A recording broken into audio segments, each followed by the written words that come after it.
Hey guys, welcome back to today's video. Today is Monday, May 27th, 2024, and today we are going to be talking about the Libertarian National Convention for one final time, as Libertarians chose Chase Oliver as their presidential nominee, snubbing both Robert Kennedy Jr. and President Donald Trump.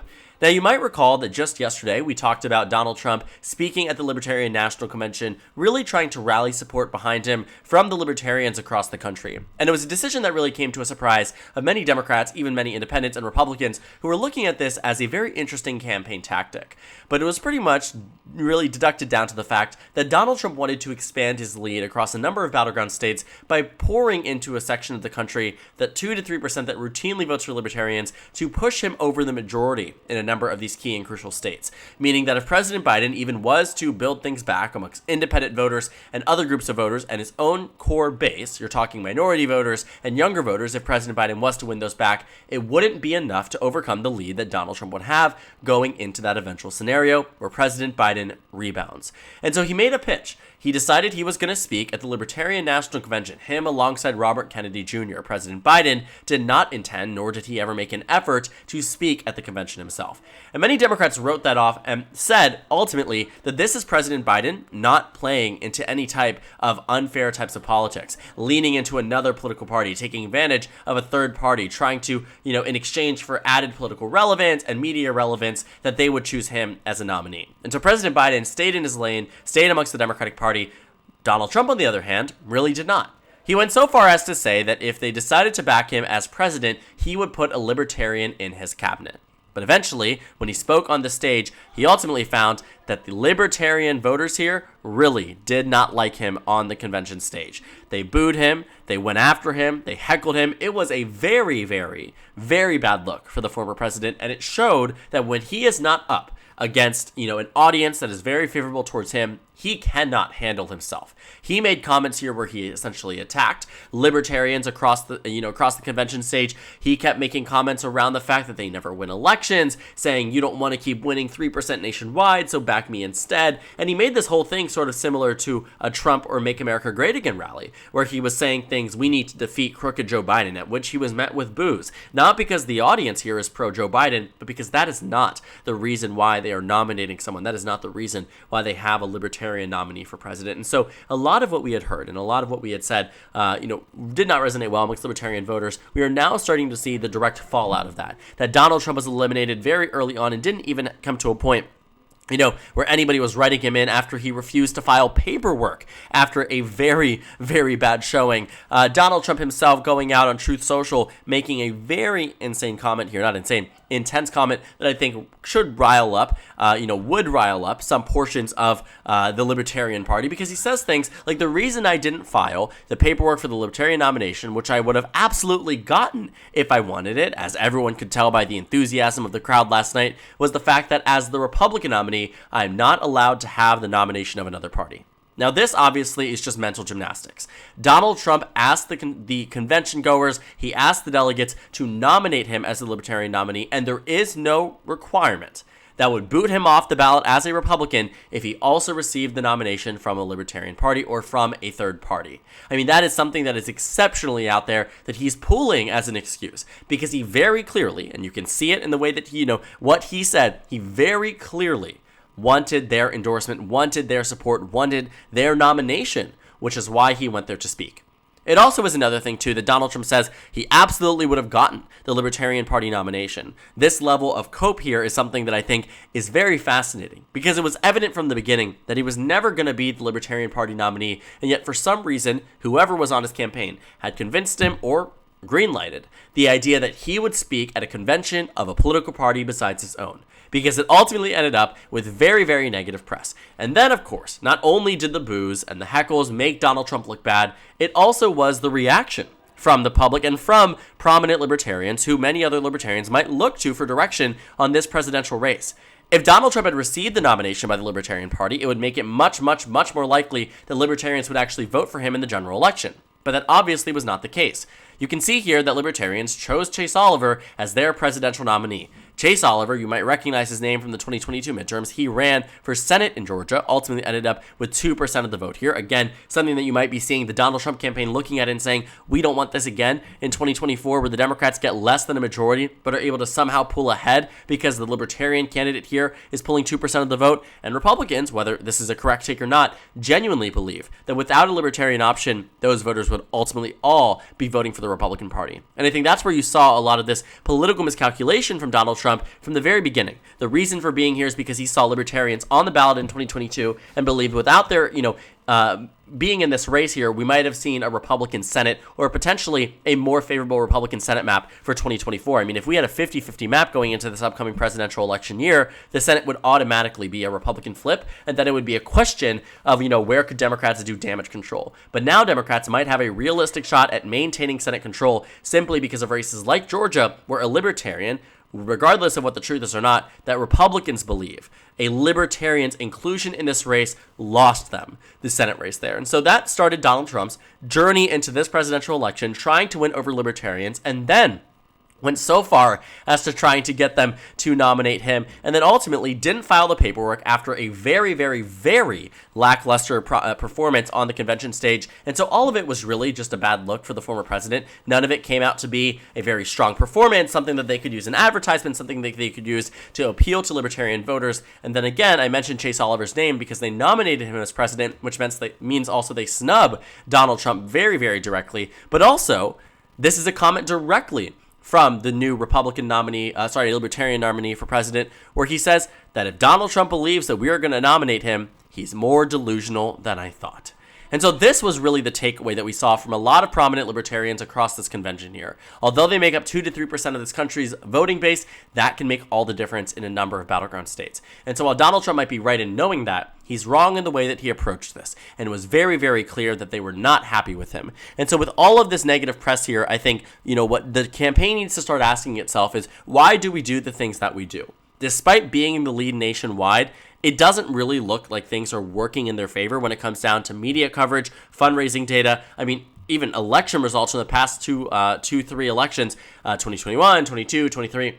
It's very interesting because Republicans and Donald Trump specifically to his campaign seem to have a very unorthodox way of running the campaign. And they think it's absolutely going to work because they are currently up in the polls. But what happens when you're not?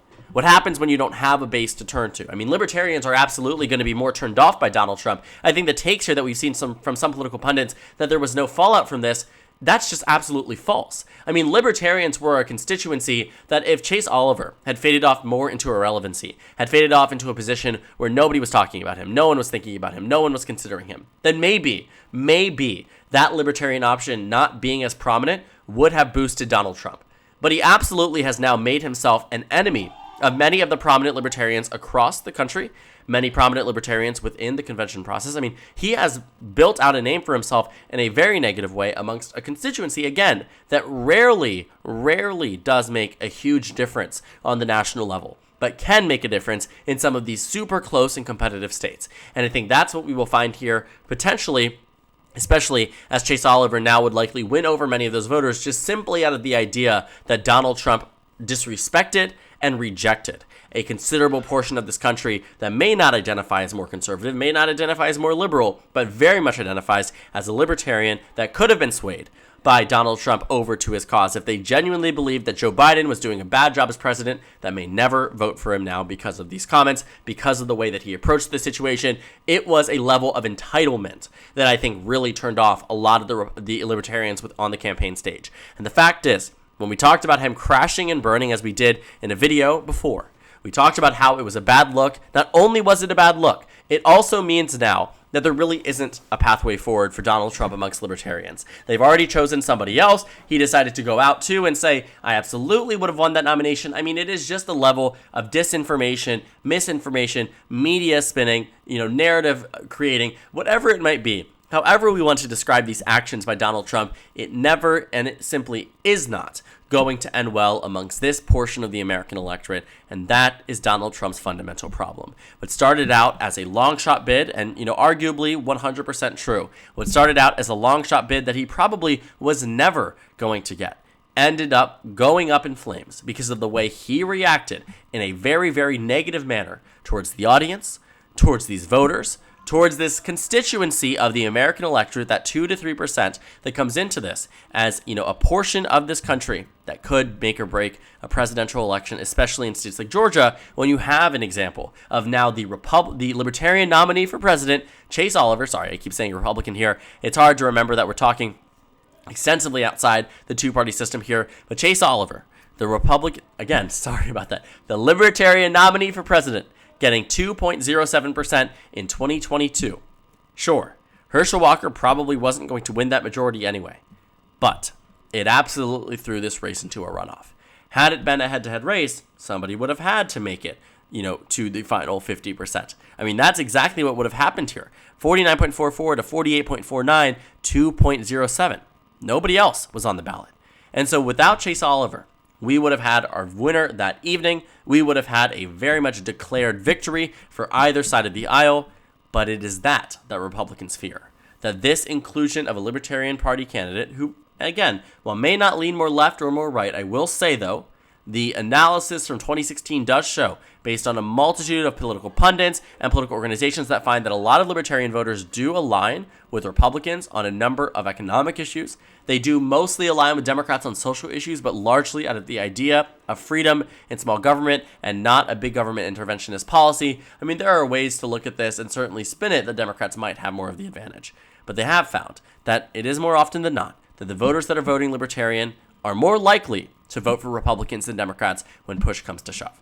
And so Donald Trump could have relied on that. He could have built that out to be part of his big tent party that they seemingly are trying to do, which maybe not to a great effect, as we've seen with the Nikki Haley voters, as now we've now seen with Libertarian voters. Mocking the same voters that you want to win over is never an effective strategy. And I would get it in some ways. If this was a Green Party convention, or if this was a Democratic Socialist convention, I would understand that maybe those are voters that Donald Trump would never think in any scenario he would have a chance at winning over. But it is these voters that he made a direct and concerted effort to be their nominee for president that he simply couldn't handle the heat. And so instead of getting out the kitchen, he added fuel to the fire. He made it a lot worse for himself, and he went up in flames that evening. And now they've decided that they're picking somebody else. My last thing that I'll add to this is that when I look at, a nomination process, when I look at the way that Donald Trump tried to present himself to Libertarians, he really didn't know what to do. He really did not change his level of campaigning, his style, his voice, anything like that. Quite frankly, Donald Trump doesn't know how to code switch. And I think that has always been his biggest pitfall. Donald Trump makes, problematic statements all the time. He says things, he does things, but it is usually to a very positive audience. And so the audience's reaction is almost never a boo or hate or anything, any heckling. None of that usually happens, or rarely ever happens amongst the people he speaks to.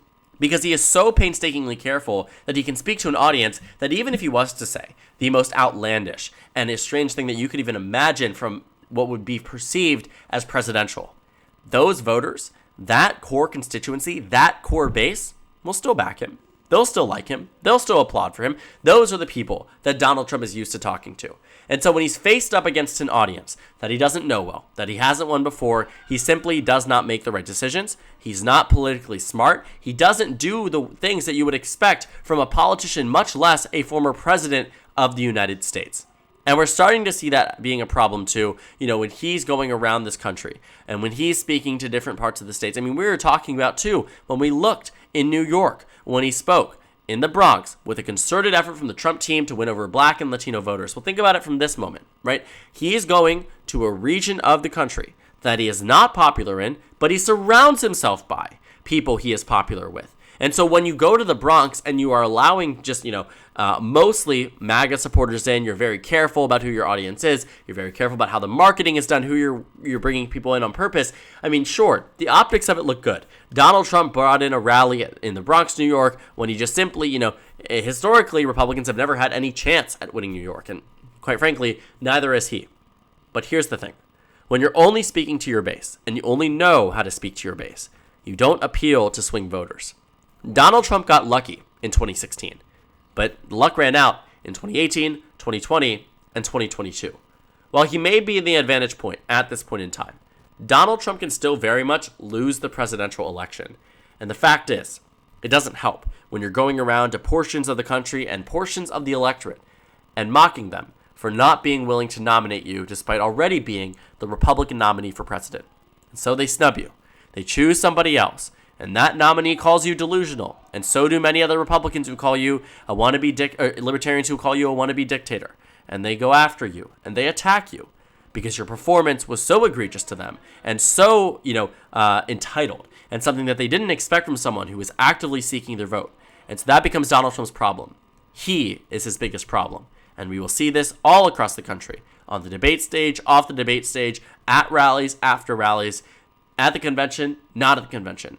Donald Trump needs to get his act together, because while his lead right now exists, it may not in a month or two. And he won't have the political, skill. He won't have the political thought process here, the instincts to bring him back on top, because he needs that very desperately, I think. If he ends up losing, he is going to need a way to bring it back. And that has been something that we have really come to understand, that Donald Trump has a limit. He has a ceiling in the way that the Democrats do not. And he can win with that ceiling. But everything needs to go right. And should anything go wrong, it would become increasingly and increasingly less likely that Donald Trump is in fact reelected to another 4-year term. And moments like this at the Libertarian Convention remind us that he can absolutely lose in 2024, and we can absolutely see a way that it happens, despite having many opportunities to locking down the election. So thank you guys so much for watching this video. Make sure to comment down suggestions below. Subscribe on the left if you haven't already, and check out the Instagram and Twitter. At the bottom left of the screen, there's also a Discord server for you to go ahead and join. On the screen, there's a video you can watch, then a playlist from my 2024 election analysis videos. Again, thank you guys so much for watching, and I will see you all tomorrow.